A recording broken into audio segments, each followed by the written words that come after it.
ప్రభువును ప్రియరక్షకుడైన యేసుక్రీస్తు నామములో మీ అందరికీ సాయంకాల శుభములు తెలియజేస్తున్నాను. అదే రీతిగా ఈ యొక్క యెహోషువ గ్రంథము 2వ అధ్యాయము 21వ వచనము, అందుకు ఆమె మీ మాట చొప్పున జరుగును గాక అని చెప్పి వారిని వెళ్ళనంపెను.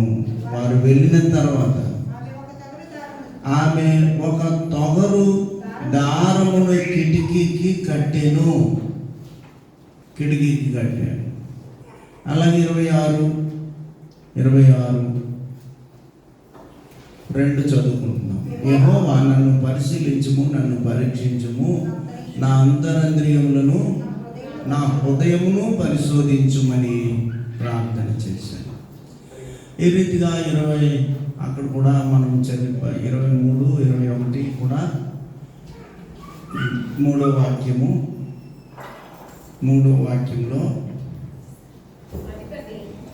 అధిపతి ఈ ఇద్దరిలో నేనెవరిని విడుదల చేయవలెనని మీరు కోరుచున్నారని వారిని అడుగగా వారు బరబ్బానే అనిరి.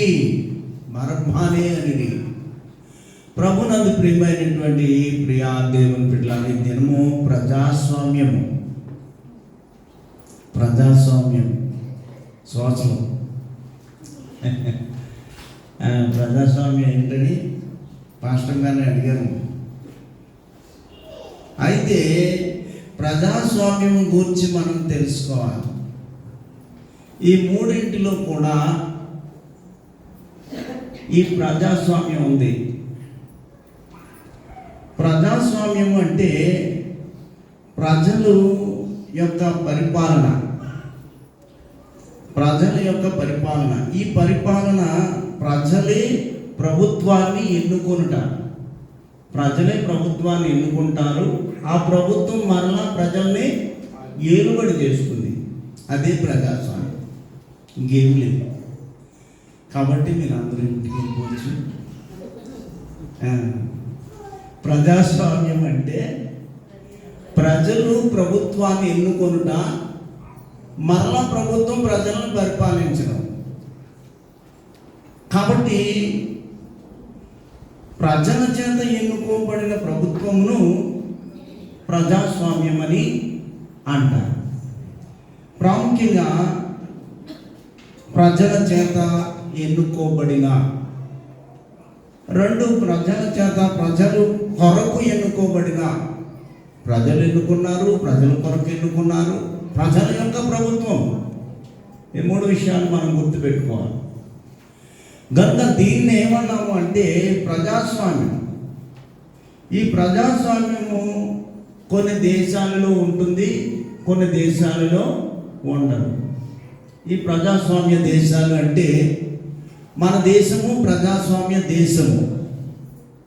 ప్రజలు ఎన్నుకుంటారు నాయకుల్ని, ఎంపీనైనా ఎమ్మెల్యేనైనా, తర్వాత ఎంపీ అయినా ఎమ్మెల్యే అయినా ఎమ్మెల్సీ అయినా సర్పంచ్ అయినా ఎవరినైనప్పటికీ కూడా ప్రజలు ఎన్నుకుని అతనికి ఒక సింహాసనం ఇస్తాడు. ఆ సింహాసనంలో ఉండి ఏం చేస్తాడు? పరిపాలిస్తాడు. దాన్నే ప్రజాస్వామ్యం అని. ప్రాముఖ్యంగా ఈ యొక్క అవిశ్వాసం కూడా ఉంటుంది. ఒకవేళ ప్రభుత్వానికి ఈ నాయకత్వం నచ్చలేదనుకోండి, PMO, CMO, MP, MLA, MLC, MPTC, ఇంకేమంటారు, సర్పంచి, జెడ్పీటీసీ, వార్డు నెంబరు, ఇన్ని ఉంటాయి కదా, చాలా ఉంటాయి. ఇవన్నీ మనం ఎన్నిక చేసిన తర్వాత మన మీద పరిపాలన చేసేవారు. ఇలా నచ్చలేదనుకోండి ప్రజలకి, ఎంపీ అయినా దిగిపోవాలి, పిఎం అయినా దిగిపోవాలి, సీఎం అయినా దిగిపోవాలి, ఎంపీ అయినా దిగిపోవాలి, ఎమ్మెల్యే అయినా దిగిపోవాలి, ఎమ్మెల్సీ అయినా దిగిపోవాలి, ఎంపీటీసీ అయినా దిగిపోవాలి, ప్రెసిడెంట్ అయినా దిగిపోవాలి, వార్డ్ మెంబర్ అయినా దిగిపోవాలి. అది అవిశ్వాస తీర్మానం అంట. ఈ అవిశ్వాస తీర్మానం చేశారనుకోండి, వెంటనే వాడు దిగిపోవాల్సిందే. అందుకనే ఈ మాట ప్రజల చేత ఎన్నుకోబడిన ప్రభుత్వమును ప్రజాస్వామ్యం అని అంటాము. అదే రీతిగా కొన్ని దేశాల్లో దీన్ని ఆమోదించింది మన అబ్రహాం లింకన్, మహాత్మా గాంధీ ఇలాంటి వాళ్ళు కొంతమంది ఈ రీతిగా బాగుంటుందని ప్రజల చేత ఎన్నుకున్న వారు పరిపాలించడం, ఒకవేళ నచ్చకపోతే వారిని అవిశ్వాస తీర్మానం ద్వారా తీసేయడం, దీన్ని ప్రజాస్వామ్యం అని అంటాము. కొన్ని దేశాల్లో వీటిని మనం చూస్తాము. అనగా ఏ దేశము? భూటాన్ అంట, Germany, India, Mexico, Pakistan, Nepal ఇలాంటి దేశాల్లో కొన్ని దేశాల్లో ఈ విధమైన ప్రజాస్వామ్యం ఉంటుంది. అయితే ఈ ప్రజాస్వామ్యం అనేటువంటిది అరబ్ దేశాల్లో ఉండదు. మనం చెప్పుకున్నటువంటి దేశాలలో ప్రజాస్వామ్యం ప్రాముఖ్యంగా ప్రజలు ఎన్నుకుంటారు, ప్రజల్ని పరిపాలిస్తారు, నచ్చకపోతే దించేస్తారు. అదే ప్రజాస్వామ్యం. కాబట్టి అవసరమైతే మరలా ప్రజలే ఒక నూతనమైనటువంటి ప్రభుత్వాన్ని ఎన్నిక చేస్తారని దేవుని వాక్యము ద్వారా తెలియజేస్తుంది ప్రాముఖ్యంగా. అయితే దేవుడు మానవునికి తీర్పు తీర్చాలి. ఈ ప్రజాస్వామ్యమే దేవునికి తీర్పు తీరుస్తుంది. ఇక్కడ అర్థమేనా? దేవుని కుమారుడు మనుషులకు తీర్పు తీర్చాలి. ఈ ప్రజాస్వామ్యం తిరిగి ఏం చేస్తుంది? ఇప్పుడు దేవుని కుమారుడినే తీర్పు తీరుస్తున్నాడు. ప్రజాస్వామ్యం అని ఎందుకు ఇచ్చారంటే ప్రజల తీర్పు ఇది. ప్రజల తీర్పు తీర్చేలాగా అధిపతులైన వారు, శాస్త్రులైన వారు, పరిసయ్యులైన వారు వీళ్ళందరూ కూడా వారిని రెచ్చగొట్టి వారి చేత తీర్మానిస్తే వాళ్ళు ఏమీ చేయక్కర్లేదు. నేను ఒక్కడిని దెబ్బలాడే కంటే మీరు అందరూ దెబ్బలాడితే నిజమేది. అప్పుడు వచ్చాడు, ఇది మేక కాదు శాస్త్రి గారు అన్నాడు, నమ్మలేదు. రెండో వాడు వచ్చాడు, ఇది మేక కాదు కుక్కండి శాస్త్రి గారు అన్నాడు, నమ్మలేదు. మూడో వాడు వచ్చాడు, ఇది మేక కాదు శాస్త్రి గారు కుక్కండి అన్నాడు. ఇది కుక్క అవసరం, మేకను వదిలేసాడు ఈయన. కాబట్టి అంతమంది పలికినప్పుడు యథార్థం, ఒక్కడే పలికినప్పుడు యథార్థంగా ఉండదు. కాబట్టి అక్కడ ఉన్నటువంటి ప్రభుత్వము ఈ యొక్క దేవుడు తీర్పు తీర్చాలి, కానీ ప్రజలు తీర్పు తీర్చి సిలువేసేశారు. ఇదే ప్రజాస్వామ్యము. కాబట్టి ఇప్పుడు ఎంపీని పిఎంని ఎవరు ఎన్నుకున్నారు? ప్రజలు. సీఎంని ఎవరు ఎన్నుకున్నారు? ప్రజలు. అలాగే ఎంపీని ఎవరు ఎన్నుకున్నారు? ప్రజలు.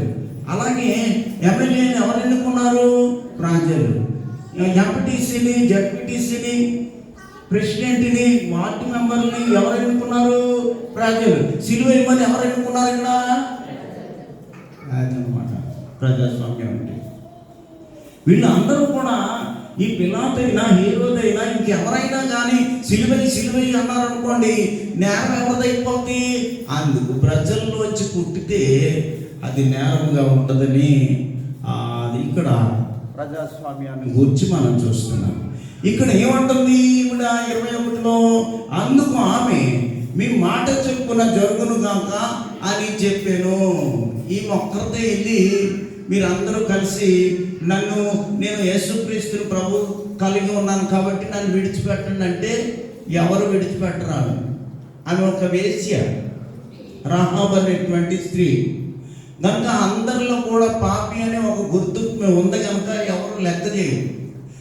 మేమందరము నిన్ను విడిపిస్తాం, మేము వెళ్ళినటువంటి వారు ఆమెను విడిపిస్తాం కాబట్టి నీ కిటికీకి ఒక ఎర్రని దారం కట్టుకో అంటే మీ మాట చొప్పున ప్రజలు అక్కడ ఉన్నటువంటి 2 3 వారి మాట చొప్పున జరుగునుగా. కానీ ఆమె ఆ స్థితిలో ఎరుకో పట్టణంలో నుండి తప్పించుకున్నట్లుగా మనము దేవుని వాక్యంలో చూస్తాం. చూడండి, మార్కు సువార్త మార్కు సువార్త 14వ అధ్యాయము. సమయం అయిపోయింది, చూడండి. 1 2 దినములైన పిమ్మట పస్కా పండుగ అనగా ఉలియని రొట్టెల పండగ వచ్చెను. ప్రధాన యాజకులు శాస్త్రులు మాయోపాయము చేత ఆయనను ఎలాగైనా పట్టుకొని చంపుదుమా అని ఆలోచించుకొని చుండిరి. యేసు ప్రభువుని ఎలా చంపాలని ఆలోచన చేస్తారు. మనము శిక్ష వేసే కంటే ప్రజల చేత శిక్ష వేస్తే ఆయన ఈజీగా చనిపోతాడు. కాబట్టి మనం శిక్షించడం కాదు, మనం ఏం చేయాలప్పుడు ప్రజలను రెచ్చగొట్టాలి. మాయోపాయము చేత ప్రజలను రెచ్చగొడితే యేసుక్రీస్తుని మనం చంపొచ్చు, సిలువేయచ్చు. అందుకని మాయోపాయం అనేటువంటి మాట అక్కడ చూస్తున్నాం. మాయోపాయము చేత ఆయనను ఎలాగో పట్టుకుందామా చంపుదుమా అని ఆలోచించుచుండిరి. 6వ వచనము మార్కు సువార్త 15వ అధ్యాయం. ఆ పండుగలో వారు కోరుకొనిన ఒక ఖైదీని పిలాతు విడిపించువాడు అధికారులను ఎదిరించి కలహములో నరహత్య చేసిన వారిలో కూడా బంధింపబడి ఉండిన బరబ్బా ఒకడు ఉండెను. బరబ్బా ఒకడు ఉన్నాడంట. అప్పటికే సరసాలు. ఇతను ఎలాంటి దొంగో కూడా బైబిల్లో ఉంది, చూడండి. 27:16 మత్తయి. ఆ కాలమందు బరబ్బాను ప్రసిద్ధుడైన ఒక ఖైదీ చెరసాలలో ఉన్నాడు. అంటే ఖైదీ దొంగలు కూడా ప్రసిద్ధి చెందిన వాళ్ళు ఉన్నారన్నమాట, దొంగోళ్ళు. కాబట్టి ఈ దొంగను విడిపించేటటువంటి సాంప్రదాయం ఉన్నది పండక్కి. పండగకు ఒక దొంగను విడిచిపెట్టే సాంప్రదాయం. కాబట్టి ప్రసిద్ధి చెందిన, చంపడంలో ప్రసిద్ధి, దొంగతనం చేయడంలో ప్రసిద్ధి, ఎదుటి వారిని దూషించడంలో ప్రసిద్ధి, పాపం చేయడంలో కూడా ప్రసిద్ధి కలిగిన వాడు ఈ దొంగ. అయితే ఆ దొంగను విడిపించడానికి ఈ పండగ వచ్చింది. 20వ వచనాన్ని చూస్తున్నాం. ప్రధాన యాజకులను పెద్దలను బరబ్బాను విడిపించమని అడుగుటకు యేసును సంహరించుటకును జనసమూహములను పెద్దలైన వారు ప్రేరేపించిరి. మీరు దెబ్బలాడండి. వాళ్ళందరూ కలిసి దెబ్బలాడిందే ప్రజాస్వామ్యం. వాళ్ళు ఏం చెప్తారు జరుగుద్ది. కనుక ఈ శాస్త్రులైన వారు, పరిసయ్యులైన వారు, పెద్దలైన వారు, హేరోదీయులైన వారు వీళ్ళందరూ కూడా ఏం చేస్తున్నారంటే ప్రజలను రెచ్చగొట్టడానికి ప్రేరేపణ చేస్తారు. ఒకళ్ళు ఇద్దరు అడిగితే ఎవరో మాట్లాడరు. అందరూ కలిసి అడిగారు అనుకోండి, అప్పుడు ఏం జరుగుతుంది?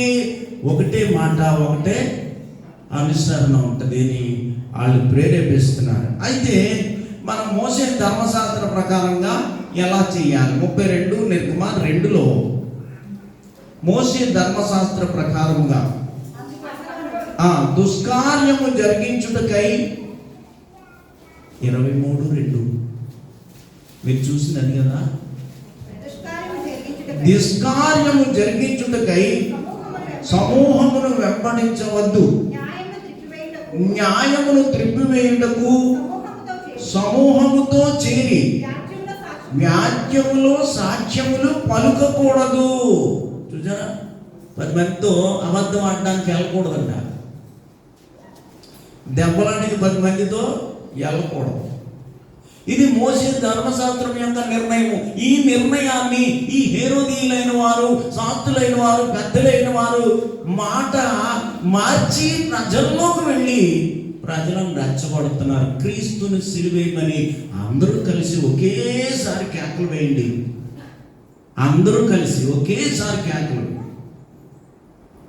అందుకనే చాలా చోట్ల ఏకగ్రీవముగా కేకలు వేసి ప్రభువుని ఏది ఏమైనప్పటికీ కూడా సిలువకు అప్పగించాలి. అలాగే ద్వితీయోపదేశకాండంలో కూడా మనం చూస్తాం. ద్వితీయోపదేశకాండము 16:9 నీవు న్యాయము తప్పి తీర్పు తీర్చకూడదు, పక్షపాతముగా నీవు ఏ తీర్పు తీర్చకూడదని రాయబడింది. ఇవన్నీ కూడా ధర్మశాస్త్రంలో రాయబడిన మాటలు. ధర్మశాస్త్రంలో ఉన్నటువంటి మాటలు అక్కడ ఉన్నటువంటి పీఠాధిపతులకు అందరికీ తెలుసు. తెలిసినా కానీ ధర్మశాస్త్రాన్ని కొట్టివేసి, ధర్మశాస్త్రాన్ని అనుసరింపగా, ధర్మశాస్త్రాన్ని వదిలిపెట్టి వీళ్ళు ఏం చేస్తున్నారంటే ప్రజలను ప్రేరేపిస్తున్నారు. ఒకే మాట అందరూ అనంటే అందరూ అంటే సిరివేసేచ్చు ఓ మాట మీద వెళ్ళిపోతున్నారు. చూడండి 16-19 తీసిన నీవు న్యాయము తప్పి తీర్పు తీర్చకూడదు, పక్షపాతము చేయకూడదు. చాలు. లేవి 19:15 కూడా అన్యాయము తీర్పు తీర్చకూడదు. 19:15 లేవి కాండాల గురించి ఒక మాట మాట్లాడుతున్నాను. అన్యాయపు తీర్పు తీర్చకూడదు, పేదవాళ్లకు పక్షపాతి చేయకూడదు, గొప్పవాడిని అభిమానము చూపకూడదు, న్యాయమును బట్టి పొరుగు వారికి తీర్పు తీర్చవలెను. కానీ యేసుక్రీస్తు ప్రభు గురించి ఎవడు న్యాయంగా తీర్పు తీరుస్తలేదు. ఎవరు న్యాయముగా ఈయన ప్రభు అని, ఈయన దేవుని కుమారుడని, ఈయన పరలోకం నుండి వచ్చి ఉన్నాడని, ఈయన నీతిమంతుడని, ఈయన యథార్థవంతుడని, ఈయన సత్యవంతుడని ఎవరు కూడా ఆలోచన చేయడం లేదు. కానీ అందరినీ రెచ్చగొడతా ఉన్నారు. దొంగ సాక్ష్యాలు తీసుకొని వస్తాం. దొంగ సాక్ష్యం. దావీదు అన్నాడు 26:2 నన్ను పరిశీలించి ప్రభు నాలో ఏమన్నా దొంగ సాక్ష్యాలు ఉన్నాయేమో, నన్ను పరిశోధించి ప్రభు నాలో ఏమన్నా దొంగ సాక్ష్యాలు ఉన్నాయేమో.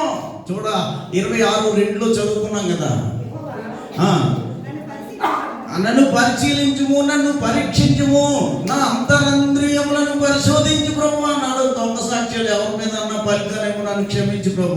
ఎవరి మీదైనా అబద్ధపు సాక్ష్యము కానీ, దొంగ సాక్ష్యములు కానీ నేను ఏమైనా పలికి ఉంటే ఆ పలికినటువంటి మాటల కొరకు నేను నా జీవితాన్ని పరీక్షించి అంటున్నాడు. ఆల్రెడీ ఈ 26 కీర్తన కూడా ముందు ఇచ్చేసారు మనకి. మీరు చదవలేదు. ఆ 139:1 యెహోవా నీవు నన్ను పరిశోధించి తెలుసుకొని ఉన్నాడు. 3వ వచనం నా నడకను పడకను నీవు పరిశీలించి ఉన్నావు. 23వ వచనం దేవా నన్ను పరిశోధించి నా హృదయము తెలుసుకొనుము, నన్ను పరీక్షించి నా ఆలోచనలను తెలుసుకొనుము. చూసారా, అక్కడ 26, ఇక్కడ 139. మీరు ఇంటికి వెళ్ళి చదువుకోండి. కాబట్టి ఆయన అంటున్నాడు, ఒకవేళ జనంలో కలిసిపోయి యేసుక్రీస్తు మీద నేను అవమానపు మాటలు మాట్లాడానేమో, వీళ్ళందరూ కలిస్తే ప్రజాస్వామ్యం అంటున్నారు కదా, ఈ ప్రజాస్వామ్యంలో నేను కూడా కలిసిపోయి పాపం చేశానేమో, నన్ను పరిశీలించము, నన్ను పరీక్షించము, నన్ను పరిశోధించము, నా నడకను నా పడకను నా యొక్క నడవడికను ఒకసారి పరిశీలన చేయి ప్రభు అని ఆయన దావీదు ఇక్కడ ప్రార్థన చేస్తారు. మనం కూడా అలా అనుకోవాలి. ఎప్పుడైనా సరే వీరందరూ కలిస్తే ప్రజాస్వామ్యం. వీరందరూ యేసు ప్రభులో పాస్టర్ గారిని సిల్వేసేయండి అన్నారనుకో, ప్రజాస్వామ్యం. మీరందరూ ప్రజాస్వామ్యం. సేమ్ యేసు ప్రభు జరిగింది. అలాగే పాస్టర్ గారిని సిల్వేసేయండి అన్నారు, ప్రజాస్వామ్యం జరగాలి. ఇక్కడ అన్నాడు, ఆ ప్రజాస్వామ్యంలో నేను ఉన్నానేమో నన్ను పరిశీలన చేయి, ఆ ప్రజాస్వామ్యంలో నేను ఉన్నానేమో పరీక్షించు, ఆ ప్రజాస్వామ్యంలో నేను ఉన్నానేమో పరిశోధించు. ఎంత చక్కగా ఆయన పోల్చుకుంటాడు చూడండి. ఇదేమో మనం కూడా పరిశీలించుకోవాలి, పరీక్షించుకోవాలి, పరిశోధించుకోవాలి. ఏ స్థితిలో నేను పడిపోయాను, ఏ స్థితిలో నేను నిలబడినాను, ఏ స్థితిలో నేను పడిపోబోతున్నాను. ఒకసారి చిన్నోళ్ళైన పెద్దోళ్ళైన ఎవరైనప్పటికీ కూడా పరిశీలించుకుని దేవుని వాక్యానుసారంగా అక్కడ అంటాడు 4 నుంచి 6 దాకా 26లో అక్కడ ఎవరెవరు ఉన్నారంట, ఆ యొక్క ప్రజాస్వామ్యంలో ఉన్న ప్రజలు ఎలాంటి వాళ్ళంట, పనికిమాలి వారు, వేషధారులు, దుష్టులు, భక్తిహీనులు తో నేను సాంగత్యం చేయను, నా చేతులు నేను కడుగుకొందును. అక్కడికి వెళ్ళిపోతే ఆ పిలాతు దగ్గరికి వెళ్తే చేతులు కడుక్కుంటున్నాడు. ఈ పాపము నా మీద లేదు, ఇక్కడ ఈయన చేతులు కడుక్కుంటున్నాడు.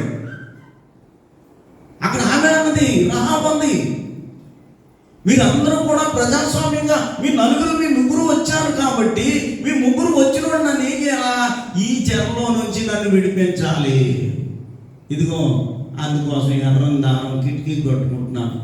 అన్ని ఇల్లు ఒకలా ఉన్నాయేమో, అన్ని కిటికీలు ఒకలా ఉన్నాయేమో, ఎర్రని దారం మానవాళి కొరకు కట్టుకుంది. విడుదల యేసు రక్తం, ఎర్రని దారం. ఆ యేసు రక్తంలో నన్ను ఉంచండి ప్రభు. ఆ రక్తానికి ఆ ఎర్రని గుర్తు ఆమె కట్టుకుంది. రాహాబు వచ్చారు, ఆమె తీసుకుని వెళ్ళారు. ఇక్కడ ఈయన అన్నాడు, నా చేతులు పట్టుకుంటాను నేను. పిలాతు కూడా అదే చెప్పాడు. ఇంకా ఇక్కడ దాకా వచ్చాము కాబట్టి అక్కడికి వెళ్దాం. 1:27 వెళ్దాం. కాబట్టి ప్రతి సంవత్సరం పండగలో ఒక ఖైదీని విడిపించాలి. ప్రతి సంవత్సరం కూడా ఒక ఖైదీని విడిపించేటటువంటి అక్కడ ఉన్నది ఆలోచన. కాబట్టి ఇప్పుడు యేసు కావాలా, బరబ్బా కావాలా? ఇక్కడ అంటున్నాడు, అసలు దీనికి ప్రజాస్వామ్యం కాదు. టైటిల్ ఏమని ఇవ్వాలంటే, నేను ఎవరిని విడిపించాలని ఇవ్వాలి అసలు. అండి చూడండి 21లో, ఈ ఇద్దరిలో నేను ఎవరిని విడుదల చేయాలి అని మీరు కోరుచున్నారని వారిని అడగక 15:9 మార్క్స్ వార్త, ప్రధాన యాజకులను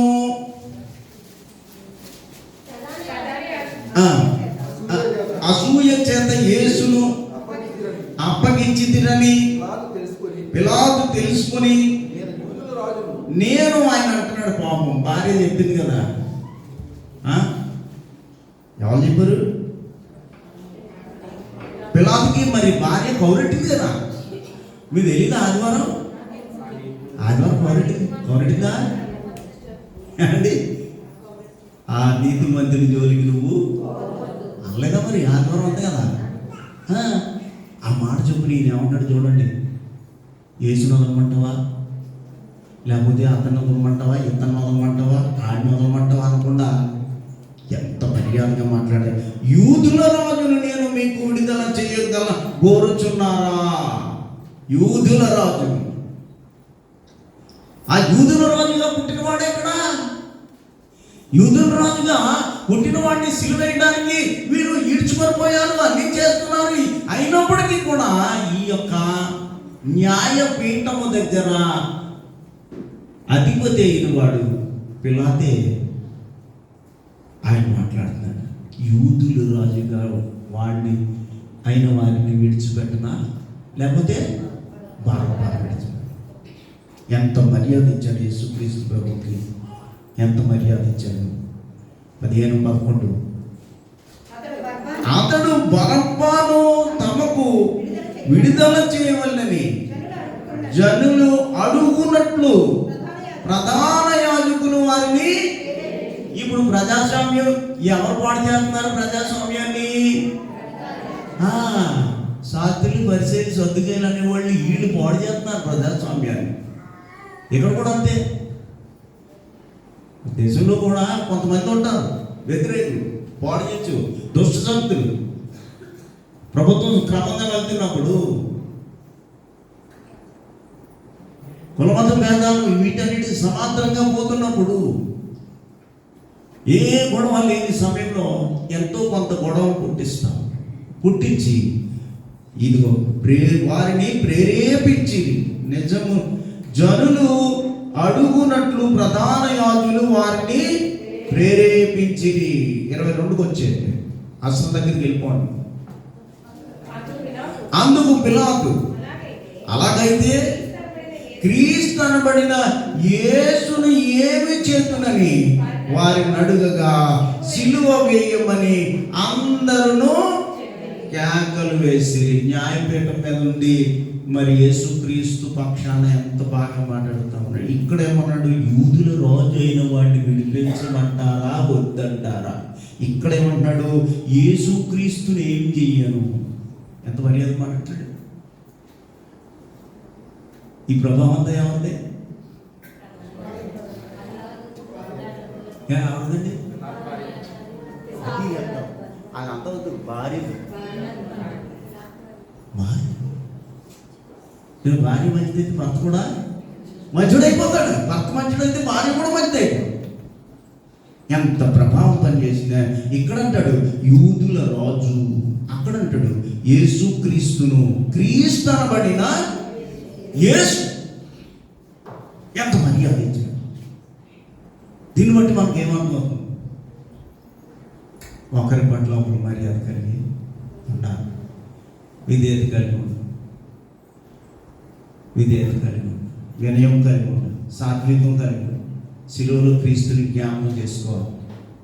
ఈ న్యాయపీఠం దగ్గర ఉన్న ఆ పిలాతును కూడా, పిలాతు భార్యను జ్ఞాపకం చేసుకోవాలి, పిలాతు భార్యను కూడా జ్ఞాపకం చేసుకోవాలి. కాబట్టి అన్ని విషయాల్లో 16 వచనాన్ని పోదాం. ఆ కాలమందు బరబ్బాను ప్రసిద్ధుడైన ఒక ఖైదీ చెరసాలలో ఉండేను.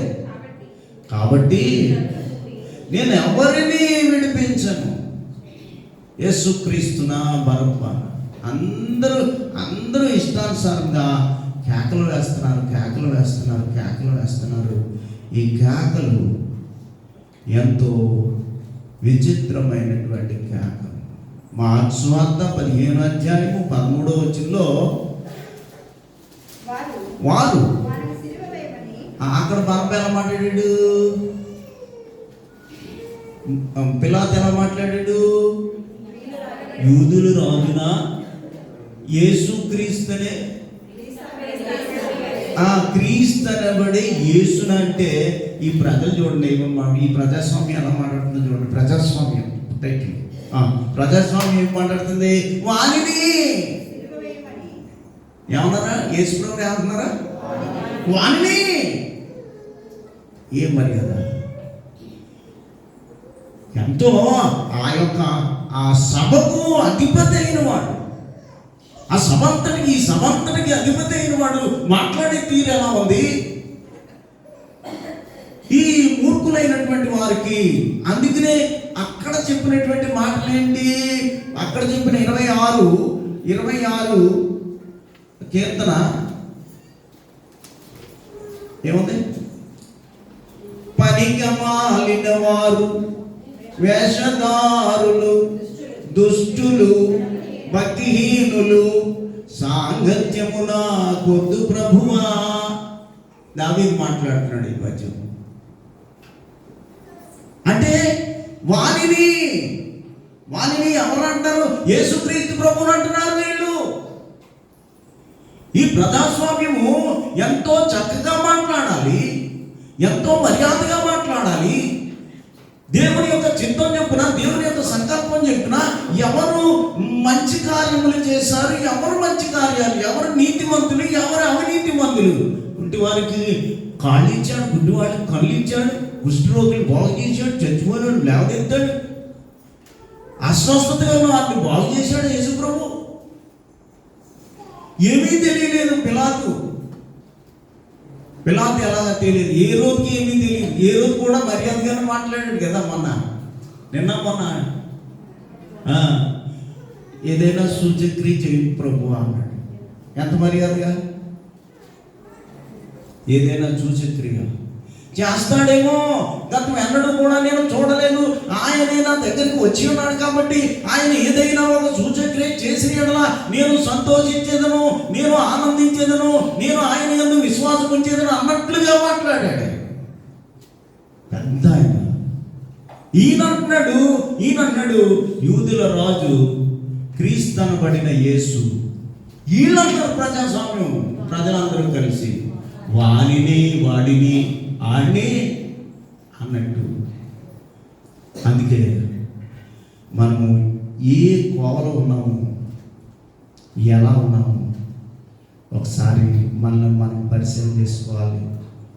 ప్రభువా, నా జీవితానికి సమస్తము నీవే. ఆనాడు ఇశ్రాయేలీయులను ఐగుప్తు దేశంలో సూచక్రియలు చేశావు, అరణ్య ప్రాంతంలో సూచక్రియలు చేశావు, కనాన్ దేశంలో సూచక్రియలు చేశావు. ఇదిగో ప్రభువా, ఈ యెరూషలేముకు వచ్చి అనేకమైన సూచక్రియలు చేశావు. నా కొరకు సిలువ వేయబడుతున్నావు. నీ శరీరంలో ఉన్నటువంటి ప్రతి రక్తపు బిందువు భూమి మీద కాలుస్తున్నావు. అది నా కొరకే, నా కొరకే, నా పిల్లల కొరకే, నా యొక్క రక్త సంబంధుల కొరకే, నా కుటుంబం కొరకే, నా దేశం కొరకే, నా రాష్ట్రం కొరకే, సమస్తం కూడా నువ్వు నా కొరకు చనిపోతున్నావు అని దేవునికి ఇచ్చే మర్యాద, దేవునికి ఇచ్చే గౌరవం, దేవునికి ఇచ్చేటటువంటి ఆ శ్రేష్టమైన విలువ దేవునికి ఇవ్వాలి. అంతేగాని యేసుక్రీస్తు ప్రభువును చూస్తున్నావు అంటే ఎవరితో అయినా నువ్వు మాట్లాడుతున్నప్పుడు ప్రభు నీలో కనబడాలి. యేసు ప్రభు కలిగినటువంటి ఆ మనస్సు నీకు నాకు కలిగి ఉండాలి. ఇక్కడ ఏమంటున్నాడు 15:5లో, వారు వారిని సిలువ వేయమని. మార్క్స్ వార్త 15:13, వారు వారిని సిలువ వేయమని కేకలు వేసిరి. అందుకు పిలాతు, ఎందుకు అతడు ఏ చెడు కార్యము చేసినని వారిని అడగక, వారు వారిని సిలువ వేయమని మరీ. చూసారా, ప్రజాస్వామ్యం మాట్లాడితే ప్రభుత్వాలు దిగిపోతాయి. ప్రజాస్వామ్యం ప్రజలు మాట్లాడితే ప్రభుత్వం నిలబడుతుంది. ప్రజలు మాట్లాడితే అన్యాయం ఆగిపోదు. ప్రజలు మాట్లాడితే అది న్యాయమైనా అన్యాయం అయిపోదు. అందుకని ప్రజల చేత ఎన్నుకోబడినదే ప్రజాస్వామ్యం. మళ్ళా ఎన్నుకోబడిన ప్రభుత్వం ప్రజల్ని ఏలేటటువంటి తత్వాన్ని ప్రజాస్వామ్యం అంటాం. 23:23 లూకాసు వార్త. అయితే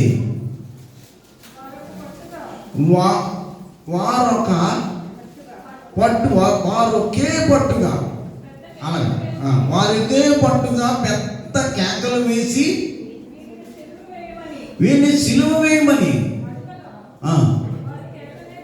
వారి కేకలే అంటే ఇప్పుడు ప్రజాస్వామ్యం ఏమైందనమాట, గెలిచింది అనమాట.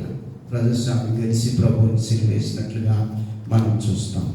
కనుక దేవుని బిడ్డలారా, ఇంకా మళ్ళీ వెనక్కి వెళ్ళిపోతాం. 26:27 మత్తయి చెప్పండి. అప్పుడు అతడు వారు కోరినట్టు బరబ్బను వారికి విడుదల చేసి యేసును కొరడాలతో కొట్టించి సిలువకు వేయమని అప్పగించెను. దేవుడు న్యాయవంతుడు, దేవుడు తీర్పరి, దేవుడు న్యాయాధిపతి, తీర్పు తీర్చేవాడు. ప్రజల చేత తీర్పు తీర్చబడతా ఉన్నాడు. ప్రభు తీర్పు తీర్చవలసిన వాడు.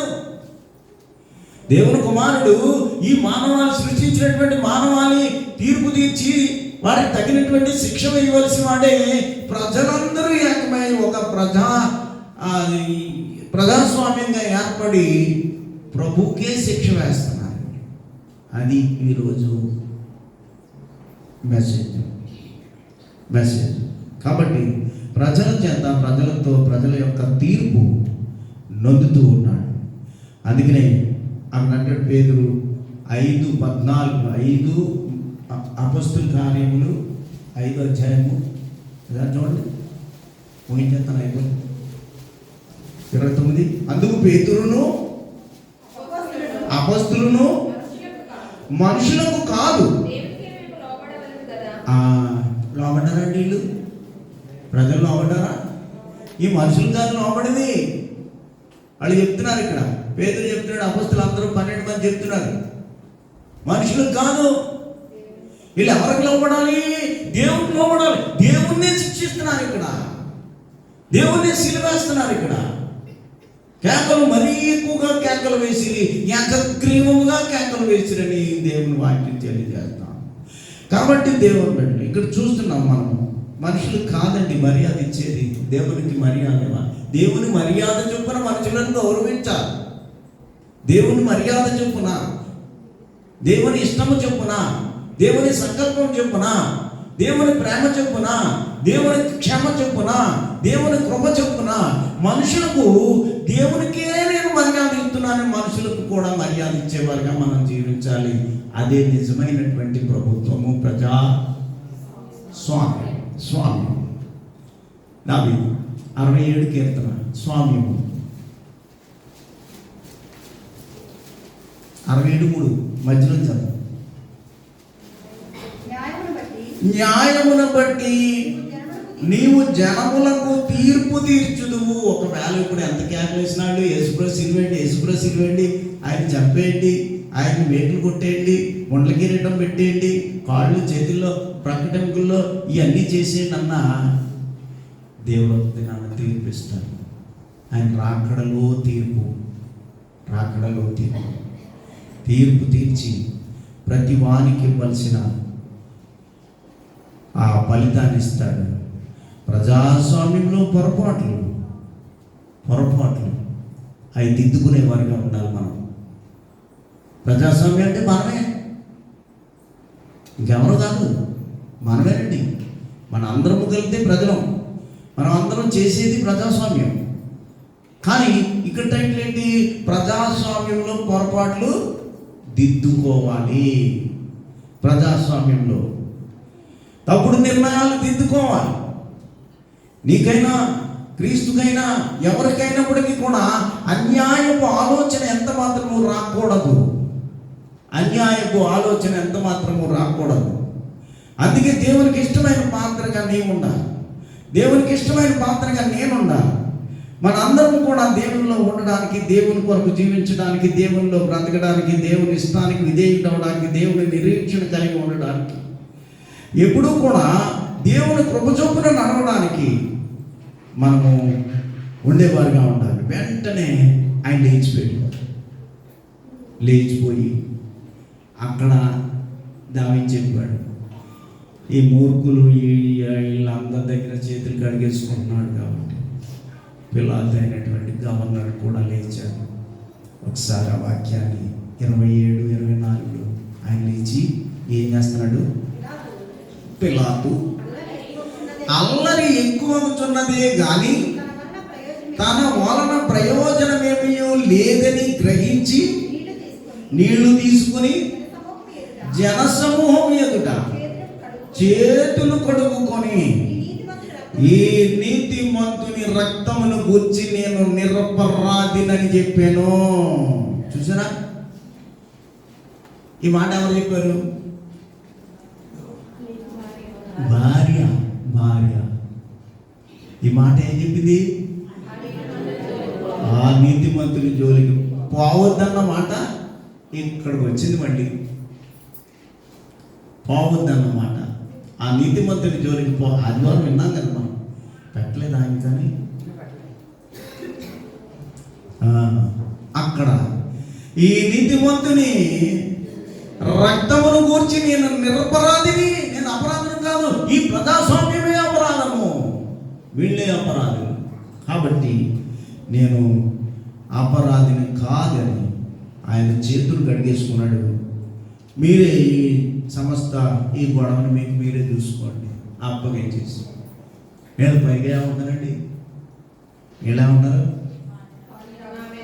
27 తర్వాత 25. అందుకు ప్రజలందరూ వారి రక్తము మా మీదను మా పిల్లల మీదను వండును గాక. ప్రజాస్వామ్యం మీద ఉండాలని కోరుకుంటున్నాను. ప్రజాస్వామ్యం. అందుకే సిలువలో చనిపోతూ ఏమన్నాడు? ఒక్క మాట అన్నాడు. మీరు జ్ఞాపకం ఉంటే మీరు చెప్పండి.